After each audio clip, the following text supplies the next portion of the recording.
അസ്സാം വലൈക്കും dear friends. ഇന്നത്തെ നമ്മുടെ സ്പെഷ്യൽ നിങ്ങൾ ആരും ഇതുവരെയും ട്രൈ ചെയ്ത് നോക്കിയിട്ടില്ലാത്ത ഒരു അടിപൊളി വെറൈറ്റി റെസിപ്പിയാണ്. നമ്മുടെ ഈ വീഡിയോ കണ്ടുകൊണ്ടിരിക്കുന്ന സമയത്ത് നിങ്ങൾക്ക് ഇഷ്ടപ്പെടുകയാണെങ്കിൽ ഒന്ന് ലൈക്ക് ചെയ്തേക്കണേ. അതുപോലെ തന്നെ നമ്മുടെ ഈ ചാനൽ ആദ്യമായിട്ട് കാണുന്നവരും ഇതുവരെയും സബ്സ്ക്രൈബ് ചെയ്യാത്തവരും പ്ലീസ് ഒന്ന് സബ്സ്ക്രൈബ് ചെയ്തേക്കണേ. ഞാനിടുന്ന വീഡിയോസ് ഉടനടി കിട്ടുന്നതിനായി സബ്സ്ക്രൈബ് ബട്ടന്റെ തൊട്ടടുത്ത് കാണുന്ന ബെല്ലൈക്കൺ കൂടി ക്ലിക്ക് ചെയ്തിട്ട് ഓൾ എന്ന ഓപ്ഷൻ എനേബിൾ ചെയ്യാനും മറക്കല്ലേ.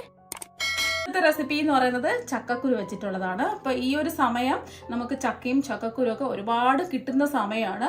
അതുമാത്രമല്ല ചക്കയും ചക്കക്കുരു ഒക്കെ ആരോഗ്യത്തിന് ഒരുപാട് നല്ലതാണ്. വിഷാംശവും ഒന്നും ഇല്ലാത്ത ഒന്നാണ് ഈ ചക്കയും ചക്കക്കുരു ഒക്കെ. മിക്ക വീടുകളിലും ചക്കയും ചക്കക്കുരു ഒക്കെ ഒരുപാടുള്ളതാണ്. അപ്പോൾ ഇന്ന് ഞാൻ വന്നിട്ടുള്ളത് ഈ ചക്കക്കുരു വെച്ചിട്ട് ഒരു അടിപൊളി റെസിപ്പിയാണ്. അതിന് വേണ്ടിയിട്ട് ഞാനിപ്പോൾ കുറച്ച് ചക്കക്കുരു എടുത്തിട്ടുണ്ട്. കൂഴച്ചക്കയുടെ ചക്കക്കുരു എടുക്കാം, വരിക്കച്ചക്കയുടെ ചക്കക്കുരു എടുക്കാം, ഏത് വേണമെങ്കിലും എടുക്കാവുന്നതാണ്. നമുക്കിപ്പോൾ ആവശ്യം ഒരു 30 ചക്കക്കുരുവാണ്. അപ്പോൾ സാധാരണ നമ്മൾ ചക്കക്കുരുവിൻ്റെ തൊലിയൊക്കെ കളയുന്നത് കത്തി ഉണ്ടല്ലേ, കുറച്ച് പ്രയാസപ്പെട്ടാണ് ചക്കക്കുരുവിൻ്റെ തൊലിയൊക്കെ നമ്മൾ മാറ്റിയെടുക്കുന്നത്. അപ്പോൾ ഈസി ആയിട്ട് ചക്കക്കുരുവിൻ്റെ തൊലി എങ്ങനെ മാറ്റിയെടുക്കാൻ നോക്കാം. അതിന് വേണ്ടിയിട്ട് ഞാനിപ്പോൾ 5 ചക്കക്കുരു എടുത്ത് വെച്ചിട്ടുണ്ട്. ഇനി നമ്മൾ ഇടികല്ലുണ്ടല്ലോ, നമ്മുടെ വീട്ടിലുള്ള ഇടികല്ലോ എന്തെങ്കിലും കല്ലോ എന്തെങ്കിലും എടുത്ത് വെച്ചിട്ട് ഇതുപോലെ ഒന്ന് ഒറ്റ പ്രാവശ്യം ഒന്ന് തല്ലിയാൽ മതിയാവും. അപ്പോൾ പെട്ടെന്ന് തന്നെ നമുക്ക് തൊലി പൊളിച്ചെടുക്കാൻ പറ്റും, ഒരു പ്രയാസവും. ഇതുപോലെ ബാക്കിയെല്ലാം നമുക്ക് തൊലി കളഞ്ഞെടുക്കാം. അപ്പോൾ ചക്കക്കുരുവിൻ്റെ തൊലിയെല്ലാം പെട്ടെന്ന് ഈസി ആയിട്ട് തന്നെ ഇടികല്ല് വെച്ചിട്ട് ഒന്ന് ജസ്റ്റ് ഒന്ന് ചതച്ച് തൊലിയെല്ലാം മാറ്റി എടുത്തിട്ടുണ്ട്.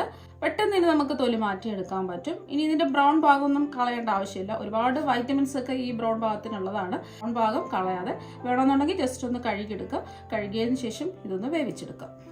ഈ ജസ്റ്റ് ഒരു പ്രാവശ്യം നമ്മൾ കഴുകിയെടുത്ത ചക്കക്കുരു വേവിച്ചെടുക്കുന്നതിന് വേണ്ടിയിട്ട് ഞാനിപ്പോൾ ഒരു കുക്കറിലേക്ക് ഇട്ട് കൊടുക്കുകയാണ്. ഇനി ചക്കക്കുരു നമുക്ക് വേവിച്ചെടുക്കുന്നതിന് ആവശ്യമായിട്ടുള്ള വെള്ളം ഒഴിച്ചു കൊടുക്കാം. ഞാനിപ്പോൾ 1 കപ്പ് വെള്ളമാണ് ഒഴിച്ചു കൊടുത്തിട്ടുള്ളത്. ഇനി നമ്മൾ കുക്കർ മൂടി വെച്ച് ഒരു 3 വിസിൽ കേൾക്കുന്നവരെ ഇത് മീഡിയം ഫ്ലെയിമിലിട്ടിട്ട് ഒന്ന് വേവിച്ചെടുക്കാം.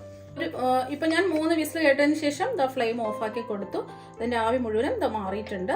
ഇനി നമുക്ക് കുക്കർ തുറന്നു നോക്കാം. അപ്പം നല്ലോണം വെന്തിട്ടുണ്ട്. അപ്പം നല്ല ചൂടാണ്. നമ്മൾ ഇതുപോലെ പ്രസ് ചെയ്ത് നോക്കുന്ന സമയത്ത് നല്ലോണം വെന്ത് കിട്ടിയിട്ടുണ്ട്. വെന്ത് കിട്ടിയിട്ടുണ്ട്.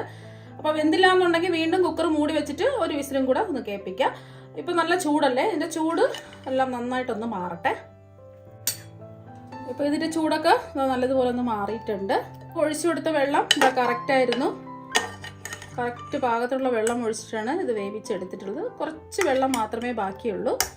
നമ്മൾ വേവിച്ചെടുത്ത് ചൂട് മാറിയ ചക്കക്കുരു ഒരു മിക്സിയുടെ ജാറിലേക്ക് ഇട്ട് കൊടുക്കുക. കുറച്ച് വെള്ളം ഉണ്ടല്ലോ, ആ വെള്ളത്തോട് കൂടി തന്നെ ഇട്ട് കൊടുക്കുക. ഇനി ഇതിലേക്ക് ഒരു 10 വെളുത്തുള്ളി അല്ലികൾ ഇട്ട് കൊടുക്കുക. ഞാനിപ്പോൾ എടുത്തിട്ടുള്ളത് കുറച്ച് വലുപ്പമുള്ള വെളുത്തുള്ളി അല്ലികളാണ്. അപ്പോൾ ചെറുതാണെന്നുണ്ടെങ്കിൽ, തീരെ ചെറിയ കനം കുറഞ്ഞ വെളുത്തുള്ളി അല്ലിയാണെന്നുണ്ടെങ്കിൽ ഒരു 20 നമുക്ക് എടുക്കാം. ഇപ്പോൾ ചക്കക്കുരു അല്ലേ, കുറച്ച് വെളുത്തുള്ളിയൊക്കെ കൂടുതൽ ഇരിക്കുന്നത് നല്ലതാണ്. അതുപോലെ തന്നെ ഇതിലേക്ക് ഇഞ്ചി ചേർത്ത് കൊടുക്കാം. ഞാനിപ്പോൾ 2 ഇഞ്ച് വലുപ്പത്തിലുള്ള ഇഞ്ചി ഇതുപോലെ കനം കുറച്ച് ഒന്ന് കട്ട് ചെയ്ത് ഇട്ട് കൊടുക്കുകയാണ് ചെയ്യുന്നത്. അപ്പോൾ പെട്ടെന്ന് അരഞ്ഞ് കിട്ടാൻ വേണ്ടിയിട്ടാണ് ഒന്ന് കട്ട് ചെയ്തിട്ട് ഇട്ട് കൊടുക്കുന്നത്. അപ്പോൾ 2 ഇഞ്ച് വലുപ്പത്തിലുള്ള ഇഞ്ചിയാണ് എടുത്തിട്ടുള്ളത്. ഇഞ്ചിയും വെളുത്തുള്ളിയും കുറച്ച് കൂടുതൽ എടുക്കുന്നത് നല്ലതാണ്. ഒക്കെ ചിലർക്ക് കഴിക്കുമ്പോൾ ഗ്യാസിൻ്റെ പ്രശ്നങ്ങളൊക്കെ ഉണ്ടാവും. അപ്പോൾ അതൊക്കെ ഒന്ന് മാറി കിട്ടുന്നതിന് നല്ലതാണ്. ഇതിലേക്ക് കുരുമുളക് പൊടിയാണ് ചേർത്ത് കൊടുക്കുന്നത്. ഒരു 1/2 ടീസ്പൂൺ ചേർത്ത് കൊടുക്കാം. നമ്മളിതിൽ പച്ചമുളക് ചേർക്കുന്നുണ്ട്. അപ്പോൾ കുറച്ച് അവരുടെ എരിവിനനുസരിച്ച് കുരുമുളക് പൊടിയും പച്ചമുളകൊക്കെ ചേർത്ത് കൊടുക്കുക. ഞാനിപ്പോൾ 1/2 ടീസ്പൂൺ കുരുമുളക് പൊടിയാണ് ചേർത്ത് കൊടുത്തിട്ടുള്ളത്. ഇനി ഇതിൽ നമ്മൾ ചേർത്ത് കൊടുക്കുന്നത് ഗരം മസാലയാണ്. ഒരു 1/2 ടീസ്പൂൺ ചേർത്ത് കൊടുക്കുക. ഇതെല്ലാം കൂടിയിട്ട് നല്ലതുപോലെ ഒന്ന് അരച്ചെടുക്കാം. ഇപ്പോൾ നല്ലതുപോലെ ഒന്ന് അരച്ചെടുത്തിട്ടുണ്ട്. അപ്പം നിങ്ങൾ അരച്ചെടുക്കുന്ന സമയത്ത് വെള്ളം കുറവാണെന്നുണ്ടെങ്കിൽ കുറച്ച് വെള്ളം, 1-2 ടേബിൾ സ്പൂൺ വെള്ളം ഒഴിച്ച് വേണം അരച്ചെടുക്കാനായിട്ട്. ഇനി ഇത് ഒരു ബൗളിലേക്ക് മാറ്റാം. ചെറിയ ചെറിയ കഷ്ണങ്ങൾ കിടക്കുകയാണെന്നുണ്ടെങ്കിൽ കുഴപ്പമൊന്നുമില്ല.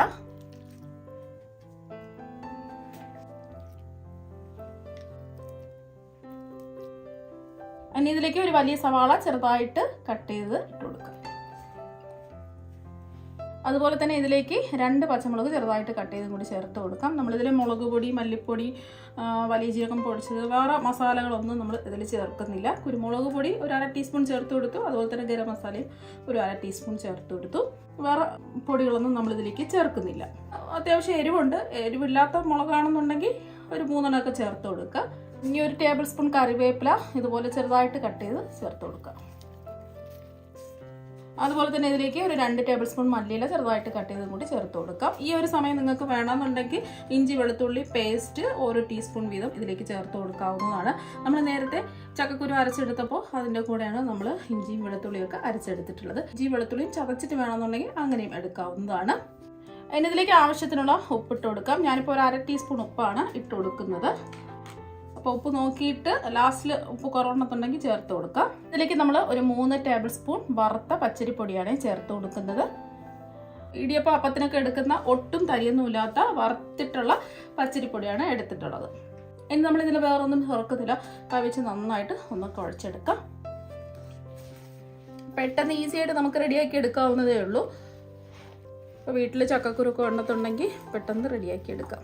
അപ്പോൾ വയറിന് ചിലർക്ക് ചക്കക്കുരുക്കെ കഴിക്കുന്ന സമയത്ത് ഗ്യാസിൻ്റെ പ്രശ്നങ്ങളൊക്കെ ഉണ്ടാവും. നമ്മളിതിൽ ഇഞ്ചിയും വെളുത്തുള്ളിയൊക്കെ കുറച്ചധികം ചേർത്ത് കൊടുത്തതുകൊണ്ട് ആ പ്രശ്നങ്ങളൊന്നും കാണില്ല. നല്ല ഹെൽത്തി ആയിട്ടുള്ള ഒന്നാണ്. അപ്പോൾ നമുക്ക് ഉരുട്ടിയെടുക്കാൻ പാകത്തിന് അരിപ്പൊടി ചേർത്ത് കൊടുക്കാം. അരിപ്പൊടി തന്നെ ചേർത്ത് കൊടുക്കുക, എന്നാൽ മാത്രമേ നല്ല ക്രിസ്പി ആയിട്ട് ഇത് കിട്ടുള്ളൂ. അപ്പം ജസ്റ്റ് ഒന്ന് കുഴച്ചെടുത്തിട്ടുണ്ട്. ഇനി ഒട്ടിപ്പിടിക്കാതിരിക്കാൻ വേണ്ടിയിട്ട് 1 ടീസ്പൂൺ എണ്ണയും കൂടി ഒഴിച്ചിട്ട് ഒന്ന് കുഴച്ചെടുക്കാം. അപ്പോൾ ഒട്ടിപ്പിടിക്കാൻ നല്ല സ്മൂത്തായിട്ട് നമുക്ക് കുഴച്ചെടുക്കാൻ പറ്റും.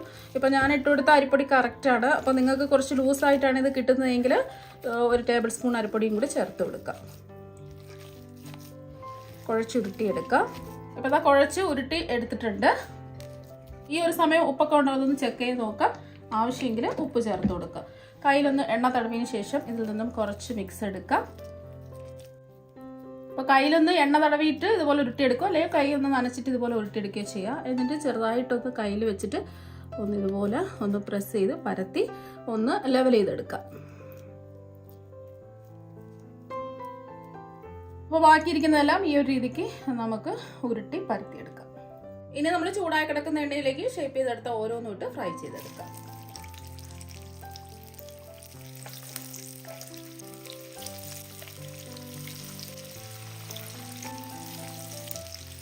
ഇട്ട് കൊടുത്ത് ഉടനെ ഇളക്കരുത്. ഒരു 10-20 സെക്കൻഡ് കഴിഞ്ഞതിന് ശേഷം ഒന്ന് ഇതുപോലെ ഒന്ന് ഇളക്കി കൊടുക്കാം.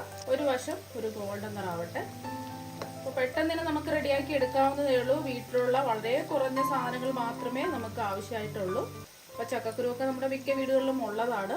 ഒരു വശം ഒരു ഗോൾഡൻ നിറായിട്ടുണ്ട്. നമുക്കിത് തിരിച്ചിട്ട് കൊടുക്കാം.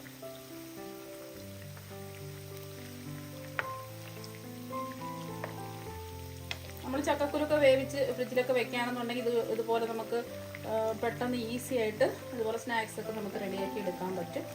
കുറച്ച് ചേരുവ മാത്രമേ ആവശ്യമുള്ളൂ. നല്ല ടേസ്റ്റാണ് കഴിക്കാൻ വേണ്ടിയിട്ട്. നമുക്ക് സമയമൊക്കെ ഉള്ള സമയത്ത് കുറച്ച് ചക്കക്കുരു എടുത്ത് വേവിച്ച് വെക്കുകയാണെന്നുണ്ടെങ്കിൽ ഇതുപോലെ പെട്ടെന്ന് നമുക്ക് സ്നാക്സ് ഒക്കെ നമുക്ക് റെഡിയാക്കി എടുക്കാൻ പറ്റും. മീഡിയം ഫ്ലെയിമിലിട്ടിട്ട് വേണം ഇതൊന്ന് ഫ്രൈ ചെയ്തെടുക്കാൻ. ഇപ്പോൾ 2 വശവും നല്ലൊരു ഗോൾഡൻ നിറായിട്ടുണ്ട്. ഇനി എണ്ണയിൽ നിന്ന് കോരി മാറ്റാം.